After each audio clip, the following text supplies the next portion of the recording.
संजय राउत और नारायण राणे की बीच के आलोचनाओं की जो स्तर है वो कहीं ना कहीं बहुत ही ज़्यादा आक्रामक हो चुकी है। लेकिन संजय राउत की जो आलोचनाओं का स्तर है वो काफ़ी ज़्यादा नीचे स्तर तक चला गया है।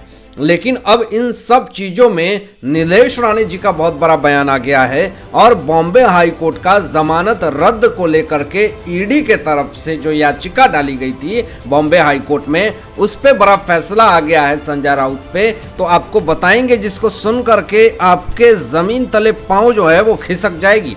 अब सबसे पहले दोस्तों यहाँ पे शुरुआत ये भी करेंगे कि जो बड़ा मामला जो निकल करके सामने आ रहा है कि संजय राउत जिस तरीके से आलोचनाओं के शहंशाह माने जा रहे हैं और किस तरीके से अब उनके आलोचनाओं का दौर जो है वो शुरू हो गया है। तो यहाँ पे संजय राउत ये कहते हैं कि नारायण राणे के अगर मैं फर्जीवाड़े का पर्दाफाश करूंगा तो नारायण राणे 50 साल के लिए जेल चले जाएंगे। अब ये बात सुन करके कहीं ना कहीं पिता की इस तरह की बयानबाजी करने के खिलाफ संजय राउत इस तरह से बात कह रहे हैं तो अपने पिता के खिलाफ इस तरह का बयानबाजी कोई भी पुत्र नहीं सहन कर सकेगा।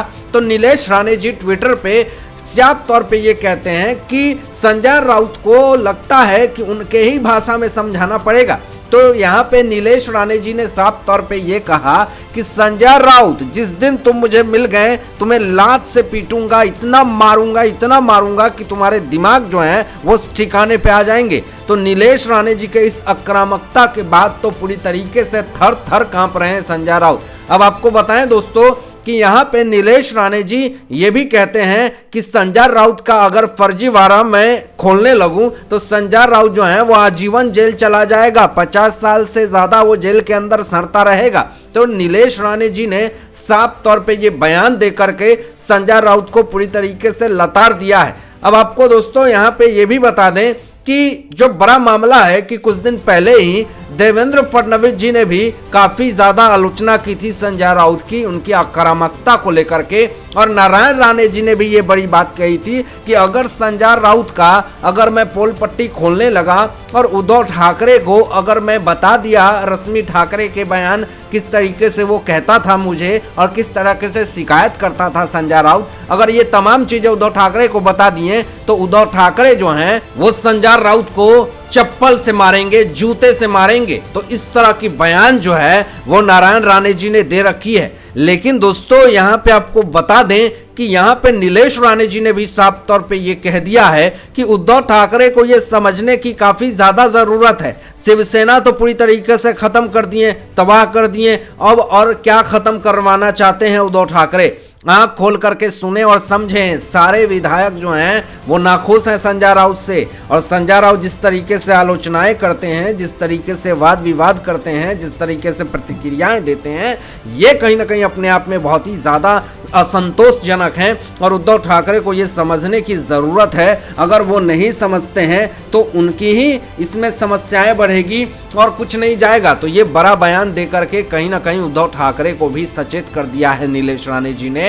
और नारायण राणे तो पूरी तरीके से आलोचनाएं कर ही रहे हैं संजय राउत का। और नारायण राणे जी ने एक और बड़ी बात कह दी है कि अगर मैं जिंदगी का सबसे बड़ा गलती कहाँ किया, मैंने वही किया कि मैंने संजय राउत को सांसद बना दिया। मैंने अपने जीवन का सबसे बड़ा गलत जो है वो काम किया है। ये नारायण राणे जी आज अफसोस कर रहे थे कि इससे तो कोई पूछ नहीं रहा था संजय राउत को और आज सांसद बना दिया है तो मेरे खिलाफ बोलता है। तो इस तरह की बातें दोस्तों कहीं ना कहीं निकल करके सामने आ रही है। और नारायण राणे जी इस तरह से बात कह करके तो पूरी तरीके से आक्रामकता वाला माहौल जो है वो महाराष्ट्र में बन गया है। अब इससे संजय राउत जो हैं वो भीगी बिल्ली की तरह भी चुपचाप बैठे हुए हैं। उन समझ नहीं पा रहे हैं कि आखिर अब मैं बोलूं क्या। अगर मुझे कोई सांसद बनाया है तो कहीं ना कहीं उसके खिलाफ अगर बोलूंगा तो ये दुनिया भी मुझे गलत कहेगी कि ये किस तरह का बयानबाजी दे रहा है ये इंसान। तो कहीं ना कहीं पूरे विवाद जो है वो अभी महाराष्ट्र में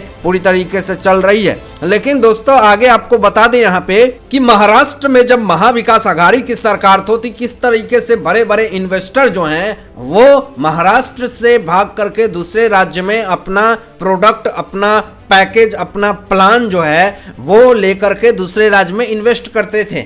ये दौर चल रहा था महाविकास आघाड़ी की सरकार में। रीजन ये था कि रिकवरी कॉल, थ्रेटिंग कॉल, वसूली की कॉल इतना ज़्यादा आ रहा था जिससे कि बड़े बड़े उद्योगपति जो हैं वो परेशान हो गए थे और दूसरे राज्य के लोग भी नहीं इन्वेस्ट करना चाहते थे। उनके निवेशक दूसरे राज्य के, दूसरे देश से नहीं आना चाहते थे क्योंकि वहाँ थ्रेटिंग कॉल ज़्यादा थे, वसूलीबाजी ज़्यादा थी, रिकवरी कॉल ज़्यादा आते थे। तो इन सब से परेशानी जो है वो पूरी महाराष्ट्र की जनता को हो रही थी क्योंकि वहाँ पे इन्वेस्टर नहीं आ रहे थे तो रोजगार नहीं मिल रहा था। लेकिन दोस्तों ये बड़े लेवल की बात है, बड़े लेवल की सोच है। तो अब यहाँ पे एकनाथ शिंदे, एक तरफ आक्रामकता का माहौल चला हुआ है तो महाराष्ट्र के मुख्यमंत्री एकनाथ शिंदे जी महाराष्ट्र को, जो इस बड़े से बड़े कूटनीति वारों ने महाराष्ट्र की पूरी तरीके से स्थिति खराब कर दी है, तो उस स्थिति को दूर करने के लिए एकनाथ शिंदे जी इंटरनेशनल टूर कर रहे हैं। लेकिन आपको बता दें दोस्तों यहाँ पे कि दावोस में एकनाथ शिंदे जी गए हुए थे और आज ही लौटे हैं। एयरपोर्ट पे जब आए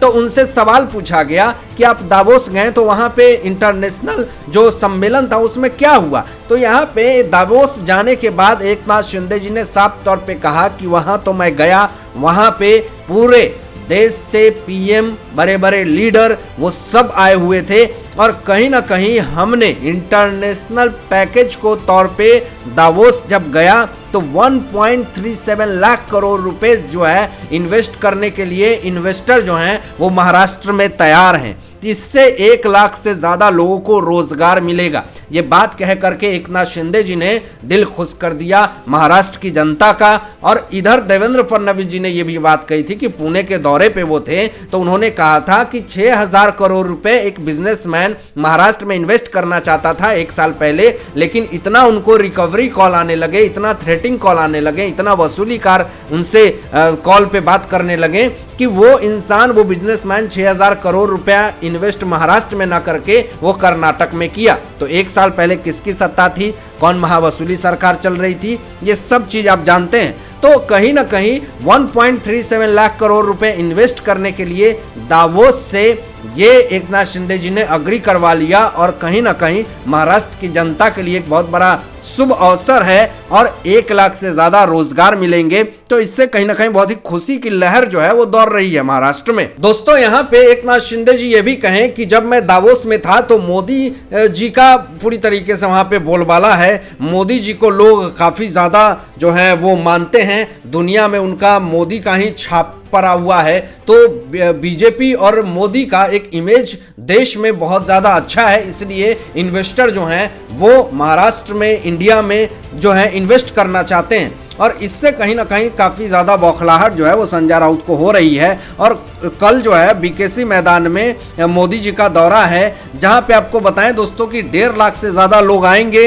और तैयारी, सुरक्षा जो है वो काफ़ी ज़्यादा बढ़ा दी गई है। जायजा ले रहे हैं एकनाथ शिंदे और देवेंद्र फडणवीस जी। और यहाँ पे संजय राउत ये कहते हैं कि प्रधानमंत्री जो हैं वो हमारे ही कार्यों का उद्घाटन करेंगे। तो यहाँ पे देवेंद्र फडणवीस जी ये कहते हैं कि संजय राउत आपने कार्य किया ही क्या 2.5 साल में, नींद में रह करके बात ना करें, शर्म करें आप।